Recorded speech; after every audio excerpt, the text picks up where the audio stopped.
This is as groovy as it gets. Oprah, Can You Hear Me? Oprah vs. Donald 2020 is a conversation by Julie Benetti and Susan Barbaro and a production of EI Alliance, copyright 2019. America is courtesy of New Threads off their new album, Felonious Wilma. Hi, this is Julie, and I am here with Susan, and we do admit to watching a few hysterical moments from Twitter to get prepared for this podcast related to the debates last night, which if you weren't watching, you were probably having a better time than most of us. That's right, that's right. So, Susan and I were texting each other to a certain point. I did watch it to the very end, and I watched the post-commentary, which was ludicrous. And I fell asleep. You fell asleep. Most people, I think, peaked off at 10 o'clock after all the Spanish speaking. And really, my number one question was, nobody really asked the one question, can you beat Donald Trump and how? That was really not asked or even insinuated until towards the end of the debate when they started throwing Donald Trump's name around a little bit. So I think it's interesting because, we talked about this and we talked a lot about this before we put on the recorder. So I'm trying to not jump in mid-thought from where we were. But what's interesting is that everybody was so, quote, politically correct that you really had to work hard to really try to figure out who the heck they really were.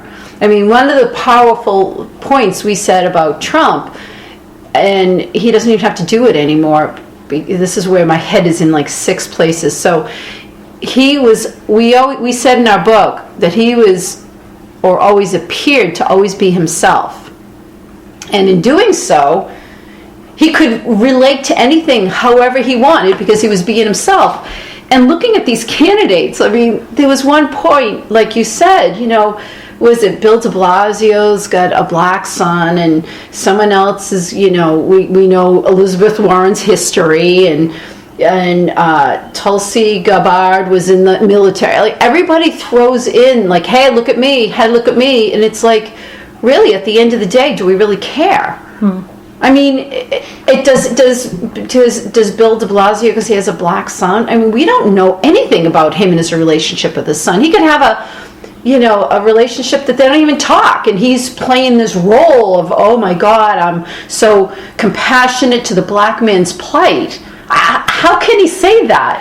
Well, it's funny because when he said that, the first thing I texted to you was, I feel like I'm watching Absolutely Fabulous. When the daughter she was like, oh my gosh, that's the ultimate, to have a black grandchild. Right. And, they kind of dealt with it in a funny way. Right. And the odd thing about last night was, I think a lot of people were waiting for that kind of like Trump special little entertainment part. Well, that's it. And the point of where he's so entertaining is nobody was present last night. And as we said in our book, Trump is present, and there's a unique beauty from that space of being present. He would have made comments. You were waiting for the comments. He would have called names, which isn't nice, yet he almost conditioned us to wait for the name calling. There was none of that. I mean, we were texting back and forth. We came up with a list.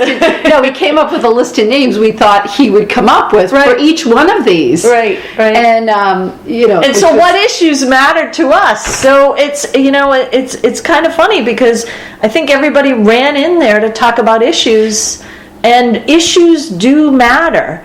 Yet, a lot of us have kind of been raked over the coals, and what really matters at that point? Well, the other part of it is, if you're not going to be entertained, then stimulate me with, interesting knowledge that you have. And when it becomes a look at me, the people, we're not judging. I have an idea of who I I preferred, but that's not what the podcast is about. But Cory Booker talking about there were shots in my neighborhood, and then you have the guy from Ohio, and I have to keep the rep from Ohio, Tim Ryan, talking about, well, we all lost our jobs, and GM came in. It was I can't remember. It was one of the auto manufacturers, and they're going and they're bringing their car to Mexico. We didn't get this. It's almost like everyone's like, feel bad for me. Listen, I'm one of you, because look at of all these things that happen, when in all honesty they still are not giving that vibe of they can relate to us. Right. And you can't, we all have that friend that comes and tells you, oh my God, let me tell you this, or let me tell you about my life, or let me to fill in something. And everybody's intuitive, and you can't really say I'm one of you by what your words say. You got to show it. And that's another big thing. That's another big thing that Donald Trump does, is he shows, as abrasive he is, as his comments inappropriate, things he does, things we don't know he's doing, because he's still the leader.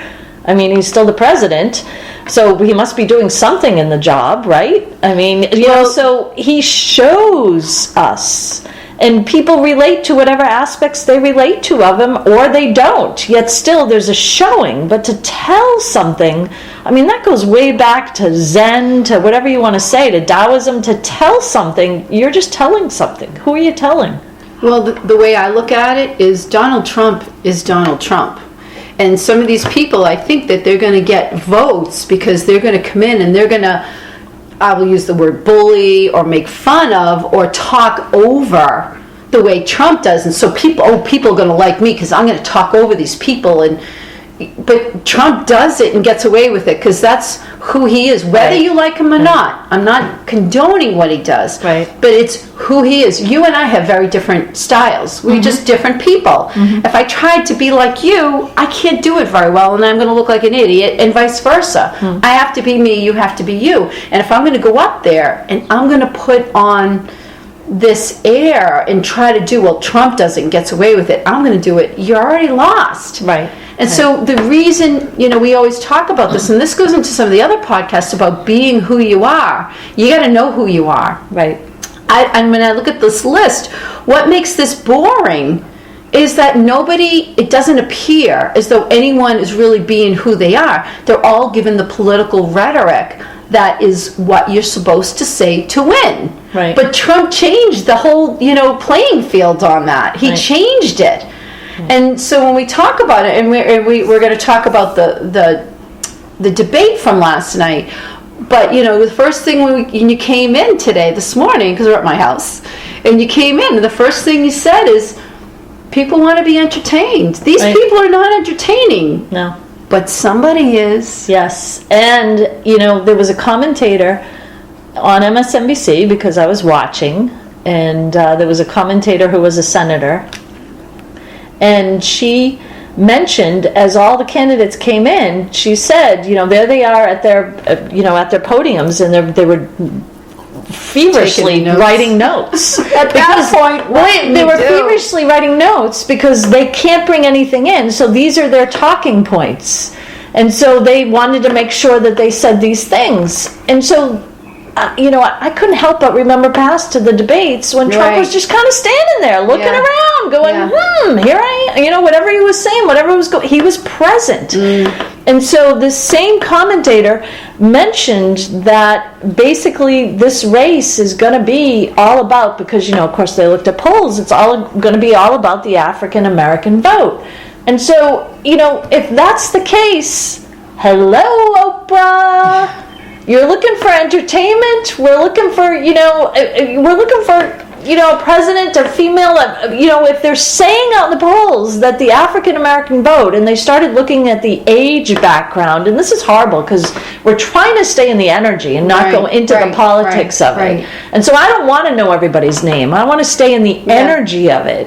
And, so they're looking at demographics of people. That's us. They're looking at ages, and they're associating the ages, of course, with who they like as a politician because of whatever the issues are. And again, when President Trump says fake news, we don't really know how they do these polls and if they're really true and if they're really valid and who they've asked. Did some intern run out and ask 10 people and then come back and go to Starbucks? Who knows? I mean, you look at medical research sometimes and who knows, So there have been stories around all of that. Who cares? What I want to say is, that was explicitly stated last night that, the African American vote is out there, and who's going to get it. And when we talk about, the entertainment factor, the celebrity factor, it's not about career politicians anymore. Hello, Oprah. I just want to say one thing because I have to bring it up. So you just have to hear me out. So the whole Spanish thing I thought was disgusting. And I'm going to tell you just, and this is my opinion. So first of all, I learned Spanish. I love Spanish. I love trying to speak Spanish. I don't do it very well. I couldn't get up and speak, but I love speaking Spanish. And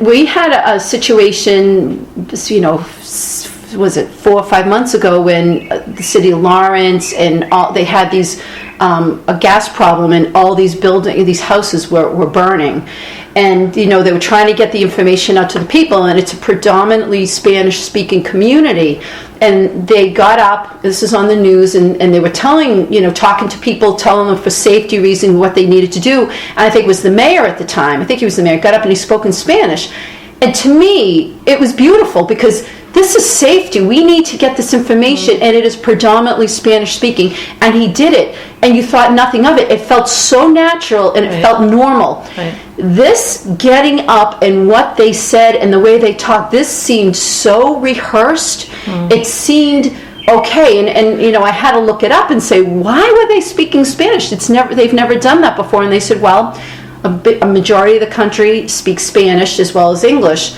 And I'm not one of those people, you're in this country, you speak English. I've never felt that way. But I will say, there are a lot of people that come here that only speak Italian. They only speak Japanese. They only speak Chinese. They only speak, you go into any country, right, in any language.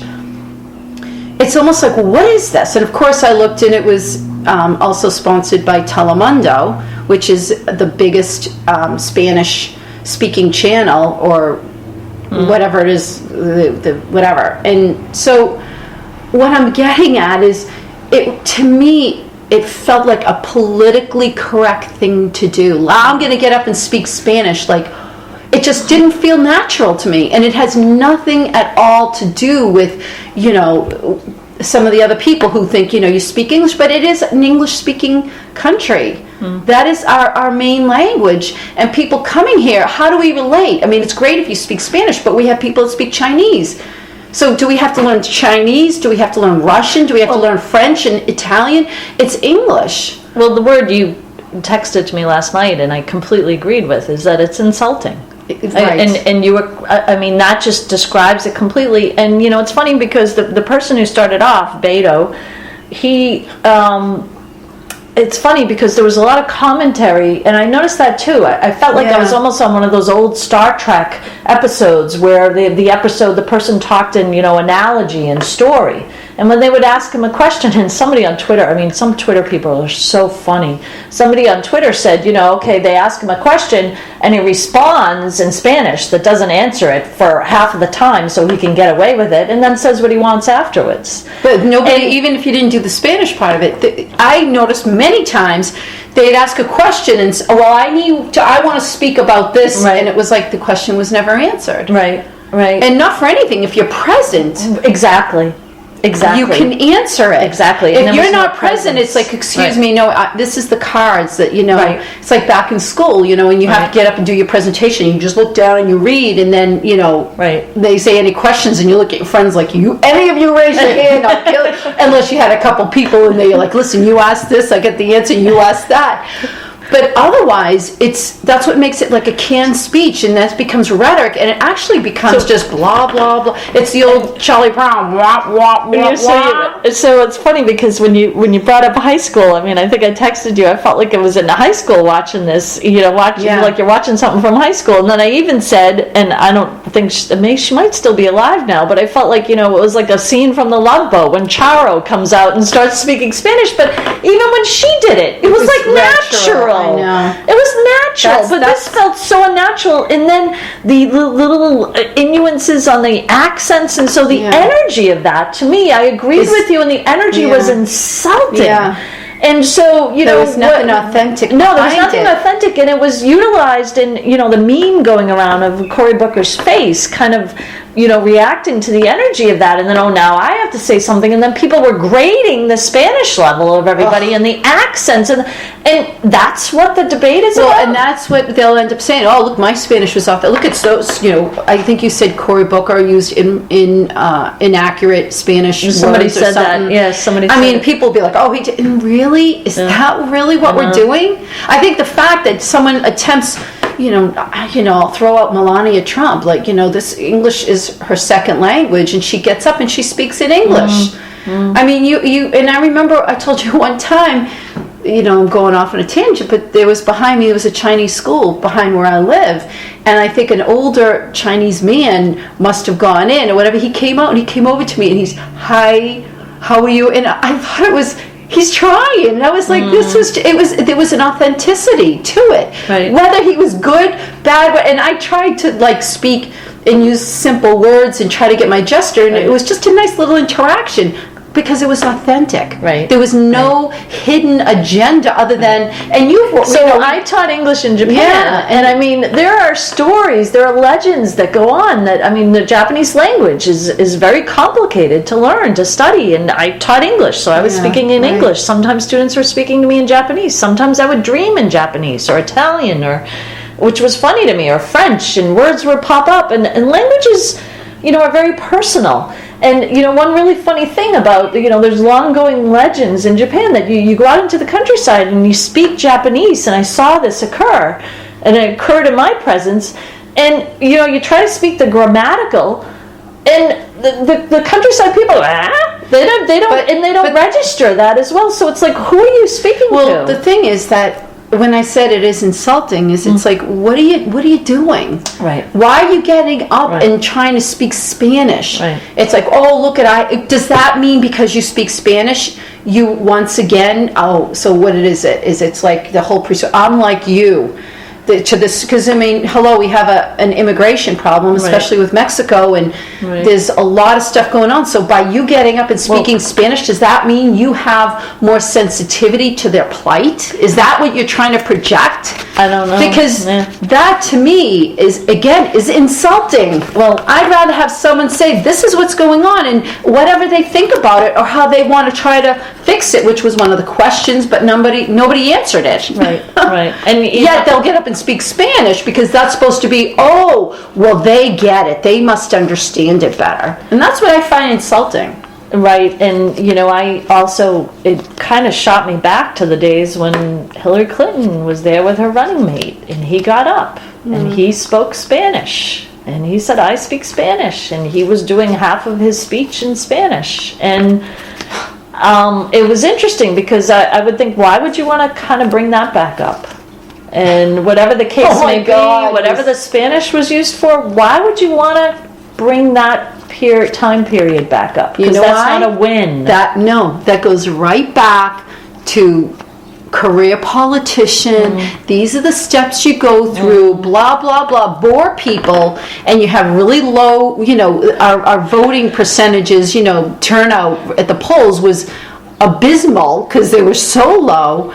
And so, of course, let's go back to the way things were. So I'm laughing because we have a lot more to say, and so there's going to be another podcast. We have a lot more to say, but I want to end this by saying, do you think Oprah speaks Spanish?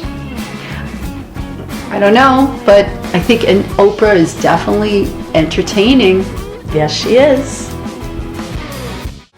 Thank you for listening to this production from EI Alliance. Check out our Amazon authors pages for books and podcasts, along with our Donald Trump and Oprah books for this series. Find great music by New Threads on iTunes, Spotify, and on newthreads.us.